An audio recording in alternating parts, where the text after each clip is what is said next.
தென்காசி கீழப்புலியூர் பகுதியில் குத்தாலிங்கம் என்பவர் தலை துண்டிக்கப்பட்டு கொல்லப்பட்ட சம்பவத்தில் தற்பொழுது 4 பேர் போலீசாரால் கைது செய்யப்பட்டிருக்கிறார்கள். கூடுதல் விவரங்களை செய்தியாளர் விமலவேலன் வழங்கிட கேட்கலாம். விமலவேலன், வணக்கம். இது குறித்தான முழு விவரங்கள். வணக்கம். தென்காசி மாவட்டம் குற்றாலம் அருகே உள்ள காசி மேஜர்புரம் பகுதியைச் சேர்ந்த குமாரசாமி என்பவரது மகன் குத்தாலிங்கம் 35 வயதான இவர் திருமணமாகி கீழப்புலியூர் என்ற ஊரில் வசித்து வருகிறார். அவர் அந்த பகுதியில் கார்மெண்ட்ஸ் ஒன்றை நடத்தி வந்துள்ளார்.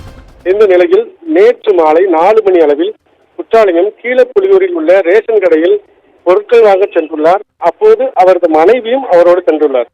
இருவரும் ரேஷன் கடை அருகில் நின்று கொண்டிருந்த போது அந்த பகுதியில் கையில் அருவாளுடன் மறைந்திருந்த 4 பேர் கொண்ட ஒரு கும்பல் கண் இமைக்கும் நேரத்தில் பாய்ந்து வந்து குத்தாலிங்கத்தின் மீது தாரமாரியாக தாக்குதல் நடத்தியுள்ளனர். இதை கண்டு அதிர்ச்சி அடைந்த மனைவி கணவரை காப்பாற்ற முயன்றுள்ளார். ஆனாலும் அந்த கும்பல் வெறித்தனமாக குற்றாலிங்கத்தை வெட்டியதோடு அவரது தலையை துண்டி எடுத்துக்கொண்டு அங்கிருந்து தப்பி ஓடிவிட்டனர். அதனைத் தொடர்ந்து அந்த கொலைவெறி கும்பல் துண்டித்த குற்றாலிங்கத்தின் தலையை காசி மேஜர்புரம் அம்மன் கோவில் பகுதியில் போட்டுவிட்டு அங்கிருந்து தப்பி ஓடிவிட்டனர்.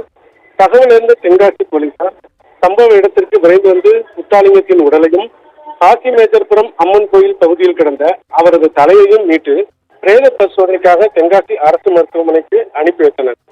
இது குறித்து விசாரணை நடத்திய போது கடந்த 3 மாதங்களுக்கு முன்பு காசி மேஜர்புரம் பகுதியில் நடைபெற்ற ஒரு விழாவில் டிஜிட்டல் பேனர் வைப்பதில் பட்டுராஜ் என்பவர் கொலை செய்யப்பட்ட சம்பவத்துக்கு பழிவாங்கும் வகையில் இந்த கொலை நடைபெற்று இருப்பதாகவும், ஏற்கனவே நடைபெற்ற கொலை காசி மேஜர்புரம் அம்மன் கோயில் பகுதியில் நடைபெற்றதால் அதே இடத்தில் குற்றாலிங்கத்தின் தலையை வைத்துவிட்டு அந்த கும்பல் தப்பி சென்றதாகவும் விசாரணையில் தெரிய வந்துள்ளது.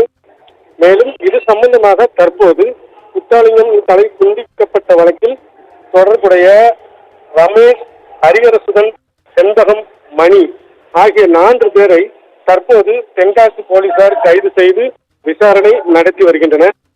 பட்ட பகலில் ரேஷன் கடை வாசலில் மனைவி மற்றும் பல பேர் முன்னிலையில் ஒரு நபரை வெட்டி கொலை செய்த நிகழ்வு அப்பகுதியில் பெரும் பதட்டத்தையும் பரபரப்பையும் தற்போது ஏற்படுத்தியுள்ளது. விவரங்களை வழங்கியமைக்கு நன்றி விமலவேலன்.